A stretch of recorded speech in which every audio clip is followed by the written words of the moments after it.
lugar ini, ma'am? Paho Baguio. Thank you.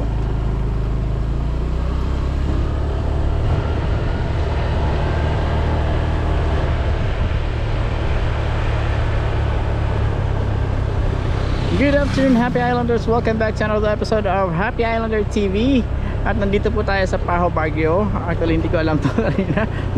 Nakadaan ako dito pero hindi ko talaga memorize yung mga pangalan ng lugar dito. But anyway, sabi ni ate, it's pangalan is Paho Baguio.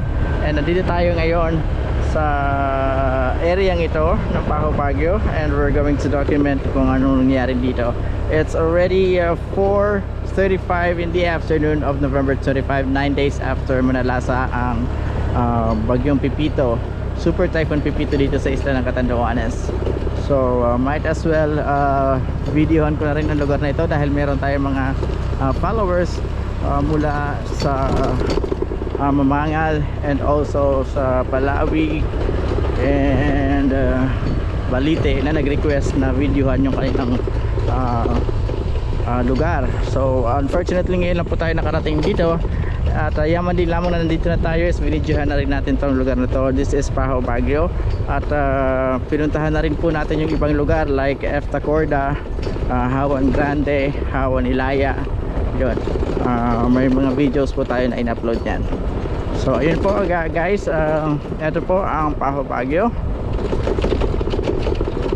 So papalabas tayo ngayon doon sa highway. Already got it.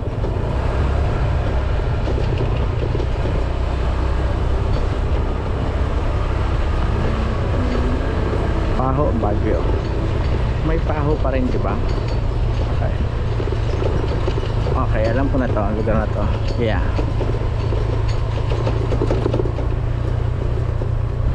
So may mga naging ano na rin naman tayo dito sa areas na to. Naging client na rin tayo dito sa photography. Again guys, yung mga gusto mag photo and video service dyan sa inyong mga occasions, AJ Solera Photography. Every moment is worth a photograph. Ayun po, pwede po kayong pumunta or mag-inquire sa amin. You can also like our pages, Happy Islander TV and AJ Solera Photography. This is Paho Baguio. Yun pala yung papasok, yung shortcut papuntang Efta Corda. Dadaan ka muna sa Paho Baguio.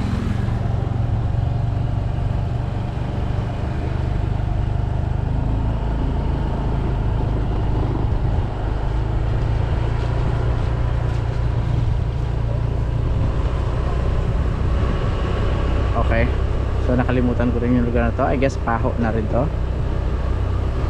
Yung isa is Baguio, is Paho. Yan ang lugar tabi ni Baguio po. Paho Baguio pa rin. Okay, thank you po. Okay, Paho Baguio pa rin. Kaya laki pala. Ito yung area lang na yun, yung mga Paho Baguio. Kaya sa balit sa amin kung bakit Paho Baguio ang naging pangalan, mas maganda siguro kung magano'n tayo, no? Paano ba naging Paho Baguio ang Paho Baguio? Kumbaga saan nag-originate ang pangalan ng Paho Baguio, diba? So ayun guys, sana mahagip ko ang yung bahay, mahagip ng aking camera, no? This is Paho Baguio Elementary School. Ayun, ayun yung residence. Ayun, Paho Baguio Elementary School. Medyo late na tayo nakapunta dito dahil nga minsan lobat yung ating gadget dahil kamakailan lang nakapag-restore yung ano natin, yung Ficelco ng kanilang power, yung kuryente kakabalik lang po ng mga nakaraang araw. So medyo nahirapan tayo, minsan inaabot lang tayo ng kalagitnaan ng ating pagko-cover at na ano na po, nalulobot na tayo, although tatlong camera po tatlong batteries po per camera ang meron tayo. Alright, so I guess this is another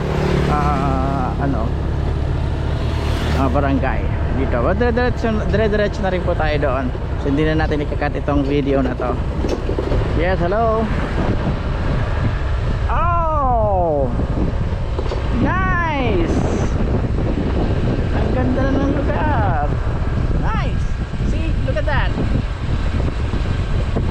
with the sunset view.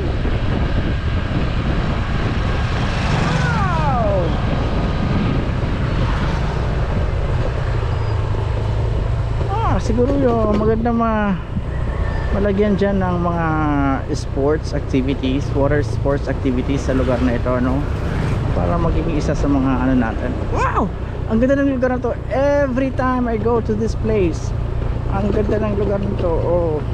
Wow! Dito yung dumadaan yung ano natin, yung Cebu Pacific. So I probably won't be able to fly my drone in this place kasi nahihirapan talaga doon sa mga areas na restricted. So hindi natin pipilitin, although there's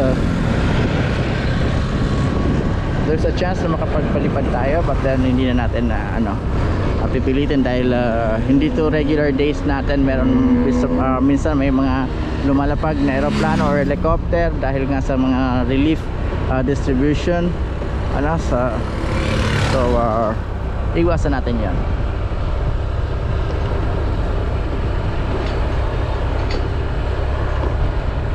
Ayun, andito. Okay, ano kaya kung may kuryente na dito or may internet na sa lugar na to? I don't know. It's already November 25. So meron tayo dito naging client, sila Ma'am Carla. Yes, dire-diretso na to. Anong lugar na to? Oh, malayo pa ba yun? Or dumaan na pa tayo? Or what?